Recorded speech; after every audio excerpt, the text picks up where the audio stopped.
Bonsoir les Parisiens, bonsoir le foot et bonsoir la JOCR.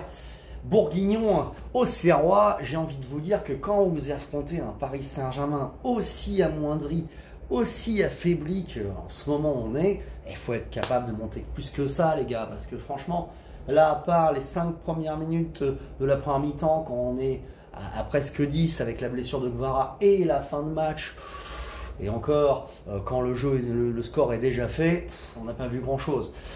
Nous on était quand même contents de tomber sur vous, parce que là, c'est vrai que dans l'état où tu es physiquement, avec le nombre de blessures que tu as, on voit bien que c'est compliqué.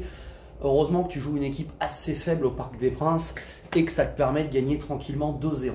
2-0 avec une composition d'équipe et un Lucas Chevalier qui n'a pas eu grand chose à faire jusqu'à la 60e minute où il dévie une balle qui allait probablement sur le poteau, mais il se couche bien. Et surtout à la 87e, 88e, je sais plus, où il remporte un face-à-face en sortant très bien et en préservant sa cage inviolée, ce qui est toujours bon et positif, surtout quand tu as une équipe qui tourne autant, parce que sur les côtés, aujourd'hui, on avait commencé avec Zahir Emery à droite et Lucas Hernandez à gauche.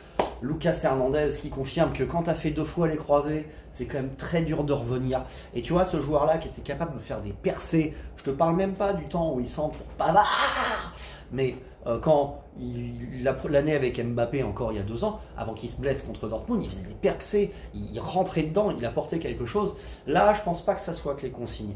Il a plus cette puissance, tout ça, donc il montre que en Ligue 1 ça va le faire, mais quand même qu'il n'est pas une solution d'arrière gauche qui peut remplacer un Nuno Mendes qui serait blessé un peu plus durablement.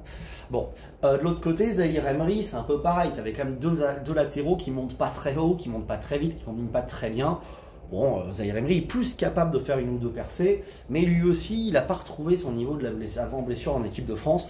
Espérons que ça reviendra. Il est plus jeune, il y a plus de chances. Il va falloir enchaîner, mais quand tu enchaînes comme ça, faut être bon, quoi. Faut être bon.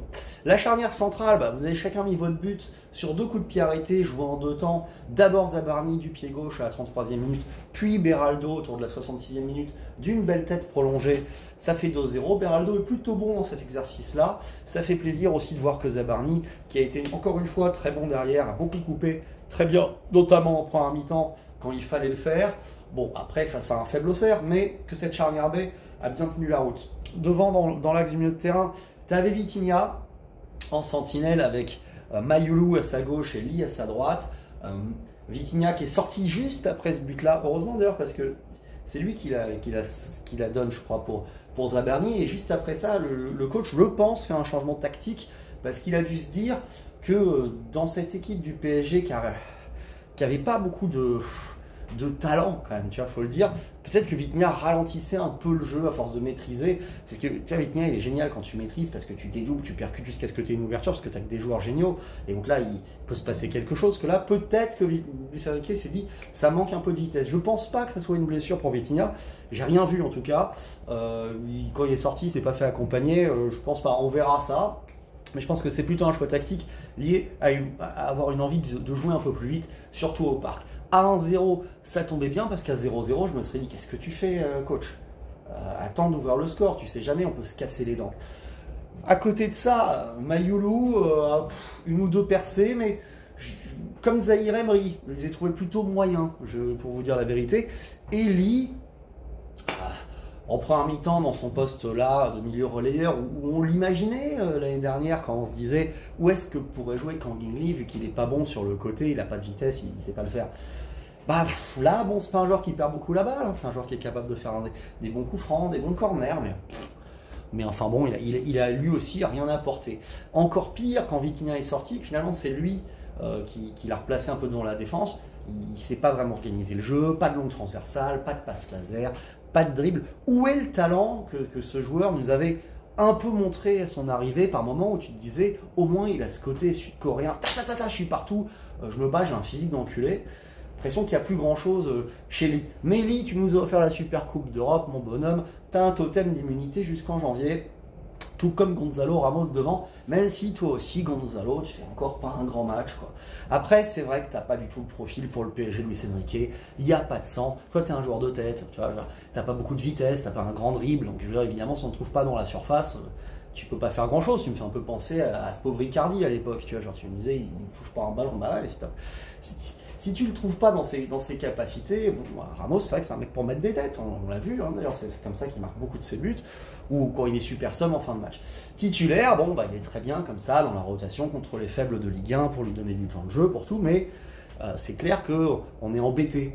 Et du coup, devant, tu avais à sa gauche Kvara et à sa droite Mbaye. Kvara qui est pas dans une forme étincelante, hein, faut le dire, qui se blesse en plus. J'espère que ce sera pas trop grave, mais enfin, il s'est tenu l'arrière de la cuisse. Probablement qu'il ne sera pas là contre Barcelone. Ceci dit, en ce moment, moi je préfère Barcola à gauche, au moins il a de la vitesse, Bradley. Quand il est rentré en deuxième mi-temps, 2-3 fois, boum, il doit déjà sur sa première occasion, il a un face-à-face face à Léon qui doit marquer. Léon sort bien, Léon est un bon gardien, on l'avait déjà vu l'année dernière. Mais bon, voilà, Kvara, au frigo un petit peu, il va falloir voir comment ça se passe après. Et de l'autre côté, Mbaye, eh ben Ibrahima, je suis désolé, hein, c'est vrai, Mbaye, tu essayes de faire des efforts, mais je vois pas non plus beaucoup de qualité chez toi, par la vitesse, mais dans le dribble, dans le centre, t'es un joueur moyen. Alors après, tu as 17 ans, c'est vrai qu'on n'est pas tous des Mbappé ou des Yamal à 17 ans, c'est vrai, il faut rester tranquille. Peut-être que tu peux progresser petit à petit, comme Nkunku, qui n'était pas très bon sous Emery à 17 ans quand il a commencé, puis qu'on a vu arriver jusqu'au niveau équipe de France. Dommage pour lui, il était très fragile. Donc je ne veux pas t'enterrer, mais techniquement, je sens pas que tu as grand-chose. Tu me fais penser à Moussa Diaby peut-être, avec ta vitesse, quoi. Voilà, tu vois. Donc les Parisiens... Ce match était surtout intéressant parce que ça nous a permis de voir un peu notre banc. Et tu vois, une des bonnes choses de ne pas avoir beaucoup recruté cet été, c'est que tu peux essayer de faire jouer tes jeunes. C'est comme ça qu'ils font le Barça, tu vois, pour te sortir des Pedri, des Gavi, des Yamal. Et ils sont obligés d'aller puiser dans le centre de formation plutôt que d'avoir un Draxler ou un joueur moyen comme ça qui perd du rythme, qui perd confiance, qui se démotive sur le banc, qui sert à rien. Il vaut mieux avoir des gamins. Et là, tu en as deux qui sont rentrés en fin de match. N'Jantou, qui, je ne les avais jamais vu jouer, qui fait une bonne entrée, surtout dans un premier temps, les 10-15 premières minutes, beaucoup d'envie, tout de suite défensivement, 2-3 bons retours, une très belle percée, une frappe. Tu sentis que c'est un gamin qui a du caractère, qui a de la vivacité et de l'envie. Après ça, ils sont un petit peu éteints. Et l'autre, Jean-Jal, qui est rentré, qui lui, sur sa première occasion, est un petit peu lent, manque de vivacité, c'est prendre le ballon sur sa première touche de balle, suite à une relance, je crois, de Zabarni. Et qui après, tu as été assez discret, un peu joué vers l'arrière. On rappelle une action à la 80e minute. Le bonhomme, il y a 2-0 au Parc des Princes, essaye de jouer vers l'avant, quoi, tu vois. Tu as manqué d'ambition, Jean-Jal. Donc Jean-Jal, il faudra te revoir peut-être en Coupe de France, mais tu n'as pas semblé avoir le rythme. Alors que Jantou, quelque part en 20 minutes, je t'ai trouvé presque plus intéressant qu'Mbaye en un an.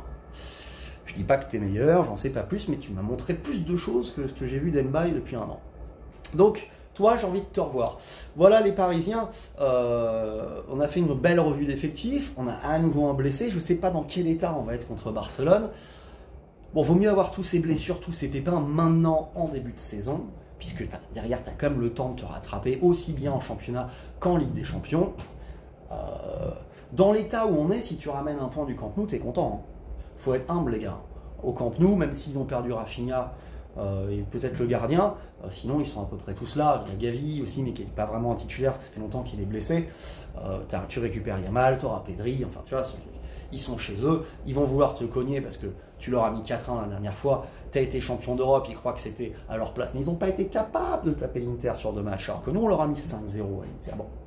Voilà, mais du coup tu as un Barça qui va voir te rentrer dans la gueule et ça va être très très dur.